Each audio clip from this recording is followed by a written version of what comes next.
तो बच्चों carbon disulphide की उपस्थिति में हम लोग रिएक्शन कराते हैं एमीन को, प्राइमरी एमीन को, और इससे जो बनता है बच्चों उसको क्या करते हैं हम लोग कि HgCl2 से रिएक्शन करा देते हैं।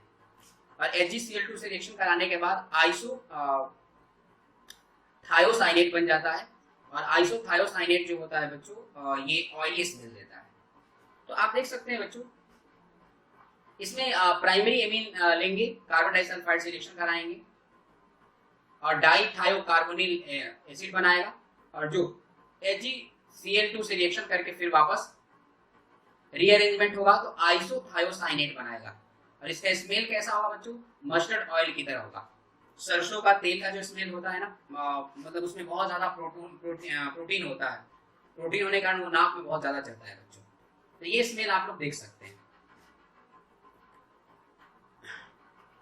तो बच्चों आप लोग एक बार समझिए इसमें क्या होता है। सबसे पहले एमीन, कोई भी एमीन ले लीजिए, जैसे कि मैंने यहाँ पर ले लिया है CH3NH2। इसे क्या कहते हैं बच्चों? इसे कहते हैं मेथेनामीन। और इस मेथेनामीन को जब हम रिएक्शन कराएंगे कार्बन डाइसल्फाइड से तो क्या होगा बच्चों रिएक्शन? तो एक बार इस स्ट्रक्चर को ओपन कीजिए आप लोग। CH3 यहाँ पर ले लिया हमने बच्चों नाइट्रोजन, ये हो गया हाइड्रोजन और ये हो गया हाइड्रोजन। कार्बन डाइसल्फाइड को ओपन कीजिए तो ये हो गया सल्फाइड, ये हो गया कार्बन, डबल बॉन्ड S हमने ओपन कर दिया। अब क्या होगा बच्चों? ये कार्बन और सल्फर का पाई बॉन्ड कहां पर शिफ्ट हो जाएगा? सल्फर पर शिफ्ट हो जाएगा। और नाइट्रोजन और हाइड्रोजन का बॉन्ड कहां पर शिफ्ट हो जाएगा बच्चों? नाइट्रोजन पर हो जाएगा। तो नाइट्रोजन बनाएगा नेगेटिव चार्ज और हाइड्रोजन बनाएगा पॉजिटिव चार्ज। ये सल्फर हो जाएगा बच्चों नेगेटिव और ये हो जाएगा पॉजिटिव। तो सल्फर कहां जुड़ेगा बच्चों और कार्बन कहां जुड़ेगा? तो आप देख सकते हैं बच्चों कार्बन जुड़ जाएगा किससे? नाइट्रोजन से। कार्बन किससे जुड़ जाएगा? कार्बोकैटायन है, ये इलेक्ट्रोफाइल है, पॉजिटिव है, तो जुड़ जाएगा नाइट्रोजन से। और हाइड्रोजन किससे जुड़ जाएगा बच्चों? सल्फर से जुड़ जाएगा। तो फिर इसका स्ट्रक्चर क्या हो जाएगा बच्चों? चेंज हो जाएगा। यहाँ पर हो जाएगा CH3 नाइट्रोजन, इससे कौन जुड़ जाएगा बच्चों? कार्बन जुड़ जाएगा। तो ये हो गया बच्चों सिंगल बॉन्ड कार्बन, नाइट्रोजन पर लोन पेयर है और एक हाइड्रोजन है ही पहले से। अब कार्बन और सल्फर का बॉन्ड कैसा हो जाएगा बच्चों? सिंगल बॉन्ड हो जाएगा। इस सल्फर का, कार्बन और इस सल्फर का बॉन्ड कैसा हो जाएगा? सिंगल बॉन्ड हो जाएगा। और इस सल्फर से क्या जुड़ जाएगा बच्चों? इस सल्फर से जुड़ जाएगा हाइड्रोजन। यहाँ पर सल्फर से हाइड्रोजन जुड़ गया। और इस कार्बन के साथ ये डबल बॉन्ड सल्फर तो है ही, हमने यहाँ पर लिख दिया डबल बॉन्ड सल्फर। तो इस तरह बच्चों आप देख सकते हैं कि एक एडिशनल प्रोडक्ट बन जाएगा।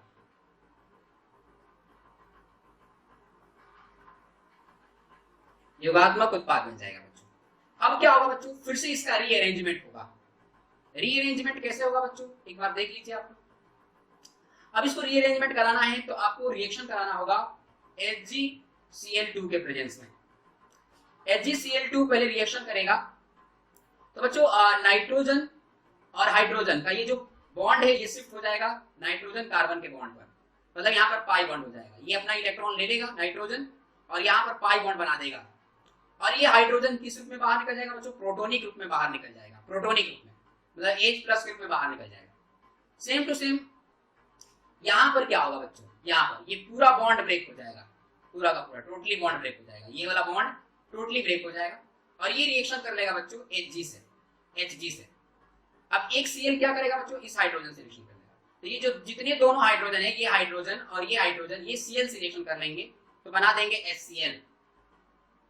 और Hg रिएक्शन कर लेगा बच्चों इस सल्फर से तो बना लेगा HgS। और ये क्या बन जाएगा बच्चों? ये बन जाएगा CH3 single bond nitrogen, double bond carbon, double bond sulphur. Okay बच्चों, इसे हम लोग क्या कहते हैं? इसे बोलते हैं मिथाइल आइसोथायोसाइनेट।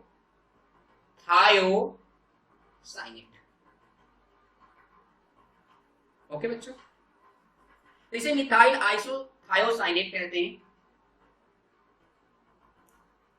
इसका जो स्मेल होता है बच्चों ये सरसों की यानी मस्टर्ड ऑयल की तरह आता है। मस्टर्ड ऑयल की तरह। मस्टर्ड ऑयल में जो स्मेल होता है बच्चों वो प्रोटोन के कारण होता है। उसमें सॉरी प्रोटोन नहीं, सॉरी बच्चों, प्रोटीन के कारण। प्रोटीन बहुत ज्यादा अमाउंट में होता है जिस कारण इसका स्मेल एक अलग होता है सरसों का, प्योर सरसों का। ऐसे नहीं, आप प्योर मस्टर्ड ऑयल लोगे तो उसका स्मेल अलग होगा। तो बच्चों नेक्स्ट हम लोग रिएक्शन कराएंगे नाइट्रस अम्ल से, रिएक्शन विथ नाइट्रस एसिड। तो नाइट्रस एसिड क्या होता है बच्चों? नाइट्रस एसिड का फॉर्मूला होता है HNO2 नाइट्रस एसिड। इसे और कैसे लिखते हैं बच्चों? इसको लिखते हैं HO और यहाँ पर लिखते हैं NO। इस तरह भी लिखा जा सकता है, इस तरह भी लिखते हैं और इस तरह भी लिखते हैं। तो ये है नाइट्रस एसिड। नाइट्रस एसिड के साथ अगर एमीन को रिएक्शन कराएं तो क्या होगा? इसको आप लोगों ने स्टडी किया है, आप लोग जानते हैं बच्चों क्या होता है। बच्चों अगर हम नाइट्रस एसिड को एमीन से रिएक्शन कराते हैं तो क्या होता है? कमेंट में फटाफट बताइए क्या होगा बच्चों? जब एमीन को नाइट्रस एसिड के साथ रिएक्शन कराएंगे तो क्या होगा? आप लोगों ने पढ़ा है, अल्कोहल चैप्टर में पढ़ा है, अल्कोहल बनेगा। तो आप देख सकते हैं बच्चों कि जब एमीन को नाइट्रस एसिड से रिएक्शन कराया जाता है तो अल्कोहल बनता है। ये आप लोग पहले भी पढ़ चुके हो। अब देख लेते हैं हम लोग। हाँ तो देखो बच्चों, हमने ले लिया कोई एमीन CH3NH2, इसे क्या बोलते हैं? इसे बोलते हैं मिथाइल एमीन। और इसको रिएक्शन करा दिया बच्चों हम लोगों ने HNO2 से। तो होता क्या है बच्चों? जो OH वाला पार्ट होता है, ये जो OH वाला दिख रहा है बच्चों, ये OH वाला पार्ट मेथिल से जुड़ जाता है, OH वाला पार्ट। तो यहाँ पर हो जाता है बच्चों CH3OH और बाहर क्या निकल जाता है बच्चों? नाइट्रोजन गैस, और साथ में वाटर भी बाहर निकल जाता है। ओके बच्चों, तो इस तरह आप देख सकते हैं। इसे हम लोग क्या बोलते हैं? मेथेनॉल। आप इसे इस तरह भी समझ सकते हैं, CH3N, यहाँ पर हो गया बच्चों नाइट्रोजन। इसको आप ऐसे लिखिए HO, यहाँ पे लिखिए N और यहाँ पर लिखिए बच्चों डबल बॉन्ड O। ऐसे भी लिख सकते हैं। ये जो रिएक्शन करेंगे तो क्या बनाएंगे? वाटर। ये दोनों रिएक्शन करेंगे तो क्या बनाएंगे? नाइट्रोजन। और ये दोनों रिएक्शन करेंगे तो क्या बनाएंगे? मेथेनॉल। तो ये आप देख सकते हैं बच्चों, इसको आप समझ सकते हैं। तो ये आप लोगों ने पहले भी स्टडी किया है। नेक्स्ट क्या है बच्चों? अगर हम सेकेंडरी को रिएक्शन कराएं तो क्या होगा? सेकेंडरी एमीन को रिएक्शन कराया जाए नाइट्रस एसिड के साथ तो क्या होंगे? ये हमें। तो बच्चों जब हम सेकेंडरी को रिएक्शन कराते हैं, सेकेंडरी एलिफेटिक एमीन को जब रिएक्शन कराया जाता है तो नाइट्रस एसिड से, तो ये नाइट्रोसो एमीन बनता है। ये नाइट्रोसो एमीन बनता है और ये नाइट्रोसो एमीन जो होता है बच्चों, ये इनसोल्यूबल होता है, ये ऑयली लेयर बनाता है। ठीक है बच्चों, तो आप इसको देखोगे, जैसे रिएक्शन में ले लिया हम लोगों ने 2 डिग्री एमीन। 2 डिग्री एमीन क्या होगा? हमने ले लिया यहाँ पर CH3N और ये हो गया हाइड्रोजन एक जोड़ दिया, यहाँ पर हो गया CH3 और इसका नाम क्या होगा बच्चों? Di methyl amine. अब इस डाई मिथाइल एमीन को क्या करेंगे हम लोग? रिएक्शन कराएंगे। रिएक्शन कराएंगे तो यहाँ पर क्या होगा बच्चों? इसको रिएक्शन करा दिया हम लोगों ने HNO2 से। तो अब क्या होगा बच्चों? यहाँ पर ध्यान रखना, HNO2 को आप ऐसे भी लिख सकते हैं, HONO लिख सकते हैं कि नहीं? आप इस तरह ना लिखकर इस तरह रिप्रेजेंट कर सकते हैं। तो ये HO और ये H दोनों रिएक्शन कर लेंगे तो यहाँ पर क्या बाहर निकल जाएगा? वाटर बाहर निकल जाएगा और NO इसमें जुड़ जाएगा। तो ये हो जाएगा बच्चों CH3 नाइट्रोजन, यहाँ पर हो गया बच्चों CH3 और यहाँ पर हो गया बच्चों NO। इसका नाम क्या है बच्चों? इसे बोलते हैं नाइट्रोसो और इसे बोलते हैं बच्चों एमीन। ये कौन सा एमीन है? तो डाइमिथाइल एमीन। Dimethyl amine. इसका कलर कैसा बच्चों होता है? येलो ऑयली कलर का बनाता है ये कलर, ये ध्यान रखना है बच्चों। इस टेस्ट को क्या कहा जाता है? इस टेस्ट को किस नाम से जानते हैं? इस टेस्ट को लीबर मान टेस्ट कहा जाता है। ये ध्यान रखना बच्चों। यदि एमीन को जब हम नाइट्रस एसिड के साथ रिएक्शन कराते हैं तो इसे लीबरमान टेस्ट कहा जाता है। और लीबरमान टेस्ट एमीन की 1 डिग्री, 2 डिग्री और 3 डिग्री में डिफरेंस मालूम करने के लिए किया जाता है। तो लीबरमान टेस्ट में क्या होगा बच्चों? 1 डिग्री एमीन रहेगा तो अल्कोहल बना देगा, 2 डिग्री एमीन रहेगा तो क्या बना देगा बच्चों? नाइट्रोसो डाइमिथाइल एमीन बना देगा। अगर यही 3 डिग्री हो तो क्या होगा बच्चों? 3 डिग्री हो तो क्या होगा? तो 3 डिग्री एमीन जो होता है बच्चों, जब ये रिएक्शन करता है तो नाइट्राइट सॉल्ट बनाता है। ध्यान रखना बच्चों, ये सॉल्ट बनाता है, नाइट्राइट सॉल्ट। तो नाइट्राइट सॉल्ट कैसे बनेगा ये आप लोग देख सकते हैं। जैसे सपोज हमारे पास बच्चों 3 डिग्री एमीन है, हमने ले लिया यहाँ पर CH3, यहाँ ले लिया बच्चों CH3 और यहाँ ले लिया बच्चों हमने CH3 और यहाँ जोड़ दिया नाइट्रोजन। अब इसको रिएक्शन किससे करा दिया बच्चों? इसको रिएक्शन करा दिया हम लोगों ने HNO2 से। तो बच्चों जब इसको हम लोग HNO2 से रिएक्शन कराएंगे तो क्या होगा? हाइड्रोजन अटैक करेगा यहाँ पर तो ये हो जाएगा पॉजिटिव चार्ज, यानी CH3 नाइट्रोजन, यहाँ पर हो जाएगा CH3, यहाँ पर हो जाएगा CH3 और इसमें हाइड्रोजन जुड़ जाएगा, तो चार्ज क्या आ जाएगा बच्चों? Positive charge. क्यों आएगा पॉजिटिव चार्ज? क्योंकि नाइट्रोजन का लोन पेयर H+ ने ले लिया है, और NO2 ये हो जाएगा माइनस चार्ज। इसका नाम क्या हो जाएगा बच्चों? इसका नाम हो जाएगा trimethyl ammonium nitride. Trimethyl ammonium nitride. Okay students, next देखिए बच्चों, नेक्स्ट क्या है? अब तो आप लोग समझ गए होंगे कि लीवरमान टेस्ट में क्या करते हैं। लीवरमान टेस्ट में क्या होता है बच्चों? लीवरमान टेस्ट में बताया जाता है कि 1 डिग्री अमीन कौन है, 2 डिग्री अमीन कौन है, 3 डिग्री अमीन कौन है। 1 डिग्री अमीन जो होगा वो नाइट्रस एसिड से रिएक्शन करके अल्कोहल बनाएगा, और 2 डिग्री अमीन जो होगा बच्चों नाइट्रोसो अमीन बनाएगा, और 3 डिग्री अमीन जो होता है बच्चों वो ट्राइमिथाइल अमोनियम नाइट्राइड बनाता है। ये ध्यान रखना। नेक्स्ट, ये आप लोगों ने बच्चों स्टडी किया है, फटाफट कमेंट में बताइए, जल्दी बताइए बच्चों, क्या होगा जब एमीन को नाइट्रोसिल क्लोराइड से रिएक्शन कराएंगे? और नाइट्रोसिल क्लोराइड को क्या कहा जाता है? तो नाइट्रोसिल क्लोराइड को क्या बोलते हैं? ये है बच्चों नाइट्रोसिल क्लोराइड।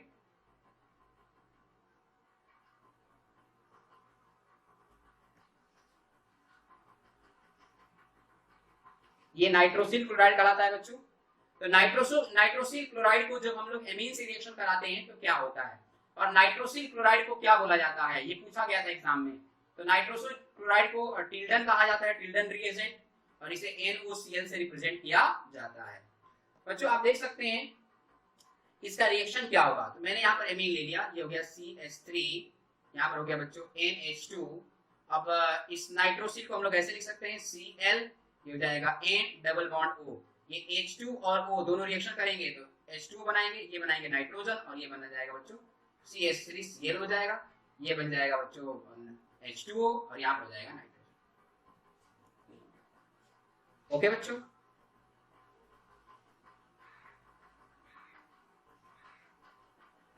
इसे क्या कहते हैं बच्चों? इसे कहते हैं क्लोरोमीथेन, और ये रिएक्शन आप लोगों ने पढ़ा होगा हेलोएल्केन में। नेक्स्ट जो है बच्चों, ये भी इंपॉर्टेंट है, फॉस्जिन के साथ reaction, action with phosgene gas. Phosgene के साथ जब रिएक्शन कराते हैं तो क्या होता है? इसमें एलिफेट प्राइमरी और सेकेंडरी दोनों एमीन रिएक्शन करते हैं, टर्सरी रिएक्शन नहीं करना है बच्चों, क्योंकि उसमें हाइड्रोजन नहीं होता है। तो टर्सरी एमीन में हाइड्रोजन नहीं होने के कारण वो रिएक्शन नहीं करता है फॉस्जिन से। तो फॉस्जिन का बच्चों क्या होता है फॉर्मूला?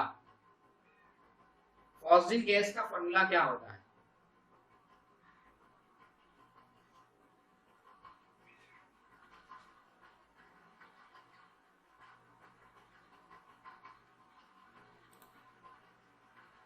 गुड, बहुत बढ़िया करण चौधरी, गुड। फॉस्जिन गैस का जो फॉर्मूला होता है बच्चों वो होता है Cl, C double bond O और Cl, इसे हम फॉस्जिन गैस कहते हैं। और फॉस्जिन गैस बनता कैसे है? जब क्लोरोफॉर्म ऑक्सीडाइज हो जाता है। क्लोरोफॉर्म जब ऑक्सीडाइज हो जाएगा तो बनता है बच्चों फॉस्जिन गैस, ध्यान रखना। ओके, अब देखते हैं हम लोग ये एमीन से कैसे रिएक्शन करता है। जैसे सपोज हमने ले लिया है प्राइमरी एमीन, तो CH3NH और एक और हाइड्रोजन H2 ऐसे लिख दिया हमने, NH और H लिख दिया, ये हाइड्रोजन भी नाइट्रोजन से जुड़ा है। और यहाँ पर ले लिया बच्चों फॉस्जिन गैस, तो क्या करेंगे? 2 मोल ले लेंगे हम लोग, 2 मोल एमीन ले लिया, एक हाइड्रोजन यहाँ पर NH और CH3, तो हमने ले लिया है मिथाइल एमीन, और मिथाइल एमीन 2 मोल ले लिया है, एक को इधर लिख दिया, एक इधर लिख दिया। ये बच्चों ये Cl और ये H दोनों रिएक्शन कर लेंगे तो क्या बनाएंगे? HCl। ये Cl और ये H दोनों रिएक्शन कर लेंगे तो क्या बनाएंगे? HCl बनाएंगे, यानी HCl बाहर निकल जाता है, 2 मोल HCl बाहर निकल जाएगा और ये सब जुड़ जाएंगे, तो ये हो जाएगा बच्चों CH3NH single bond C double bond, और यहाँ पर हो गया बच्चों NH, और ये हो गया CH3। ओके बच्चों, इसका नाम क्या है बच्चों? ये जो दिख रहा है सामने, इसका नाम क्या है? तो आप लोग जानते होंगे बच्चों, ये जो सामने दिख रहा है ये यूरिया का डेरिवेटिव है, व्युत्पन्न है, ये यूरिया का व्युत्पन्न है। देखो बच्चों, ये होता है यूरिया का फॉर्मूला, ये यूरिया का फॉर्मूला होता है। डेरिवेटिव का मतलब क्या होता है बच्चों? कि हाइड्रोजन बाहर निकल जाए, यहाँ पर कोई जुड़ जाए तो डेरिवेटिव हो जाएगा। तो एक हाइड्रोजन कम हो गया है, यहाँ पर मिथाइल जुड़ गया है, एक हाइड्रोजन कम हो गया, यहाँ पर मिथाइल जुड़ गया, तो हम क्या कहेंगे बच्चों, डेरिवेटिव कहेंगे। ये कैसा डेरिवेटिव है बच्चों, तो ये जो डेरिवेटिव है ये एल्काइल डेरिवेटिव है। एल्काइल, एल्काइल कितने हैं, 2 है, तो हो जाएगा डाई मिथाइल यूरिया। बच्चों अगर हम यही हम लोग अगर सेकेंडरी ले ले तो क्या होगा, सेकेंडरी एमीन, सपोज हमने सेकेंडरी एमीन ले ली तो क्या होगा बच्चों, जैसे CH3 यहाँ हो गया N, यहाँ हो गया बच्चों CH3, यहाँ हो गया H, और इसको रिएक्शन करा दिया Cl, C double bond O यहाँ पर Cl से, अब प्लस H, ये हो गया N, यहाँ पर हो गया बच्चों CH3, यहाँ पर हो गया CH3, इसको रिएक्शन कराएंगे तो क्या होगा बच्चों, ये Cl और ये N H दोनों जुड़ जाएंगे, और ये Cl और ये H दोनों जुड़ जाएंगे, तो इसमें से बाहर क्या निकल जाएगा बच्चों, HCl बाहर निकल जाएगा, और ये रिएक्शन कर लेगा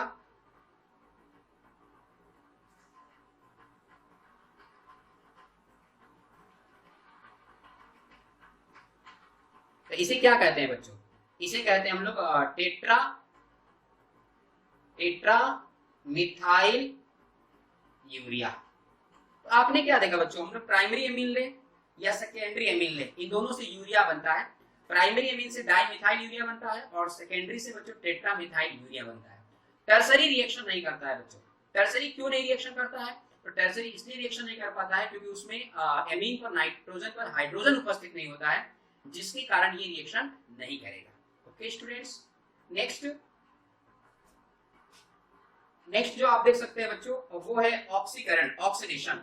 अगर एमीन का ऑक्सीडेशन करा दे तो क्या होगा, एमीन का ऑक्सीडेशन कराएंगे तो हमने कौन सा ऑक्सीडाइजिंग एजेंट लिया है उसके ऊपर डिपेंड करता है, कौन सा ऑक्सीडाइजिंग एजेंट। सपोज मान लीजिए हमने ले लिया यहाँ पर KMnO4 पोटेशियम परमैंगनेट ले लिया एसिडिक मीडियम, ये एक स्ट्रॉन्ग ऑक्सीडाइजिंग एजेंट है, या K2Cr2O7 ले लिया सपोज, तो क्या होगा बच्चों, सबसे पहले क्या होगा, बच्चों ये बनाएगा एल्डिमीन, और जब एल्डिमीन को फिर से एसिडिक हाइड्रोलाइसिस कर देंगे तो बन जाएगा बच्चों कार्बोनिल। तो आप कहते हैं इस बार इथाइल एमीन ले लेते हैं, इसे क्या कहते हैं बच्चों, इथाइल एमीन,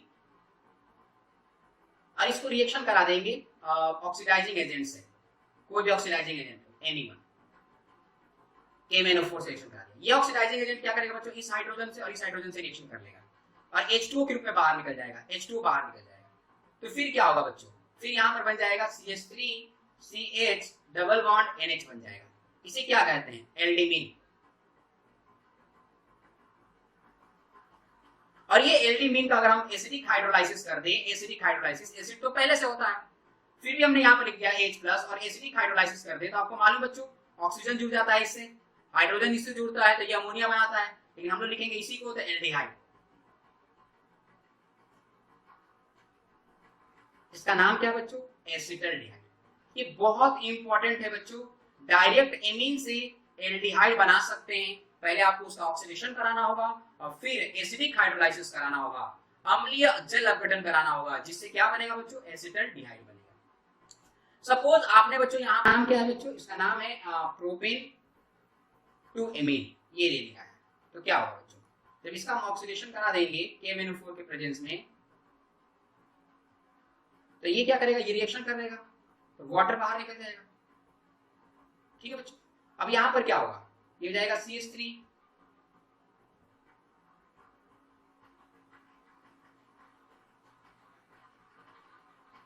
इसे भी हम लोग एल्डिमीन कहेंगे बच्चों। इस एल्डिमीन का अगर हम लोग क्या करा दें, यहाँ पर 2 हाइड्रोजन होंगे, नहीं गलती से हो गया था मेरे से, वो जल्दी में हो गया, ये तो हाइड्रोजन कैंसिल हो जाएगा ना बच्चों, तो यहाँ पर हाइड्रोजन रहेगा ही नहीं, वही मिस्टेक आ रहा था। अब देखो बच्चों, अब इसको हाइड्रोलाइसिस कर दे, एसिडिक हाइड्रोलाइसिस, तो क्या होगा बच्चों, यहाँ पर जुड़ जाएगा और बन जाएगा कीटोन, इसका नाम क्या है बच्चों, एसिटोन। तो आपने ये देखा बच्चों कि एमीन को अगर हम ऑक्सीडेशन कराएंगे, ऑक्सीकरण कराएंगे स्ट्रॉन्ग ऑक्सीडाइजिंग एजेंट से, तो पहले तो एल्डिमीन बनेगा और उस एल्डिमीन का अगर हाइड्रोलाइसिस कर दे तो कार्बोनिल बनेंगे, एल्डिहाइड और कीटोन्स बनेंगे। ओके बच्चों, और कोई बच्चों कोई प्रॉब्लम, एनीवन?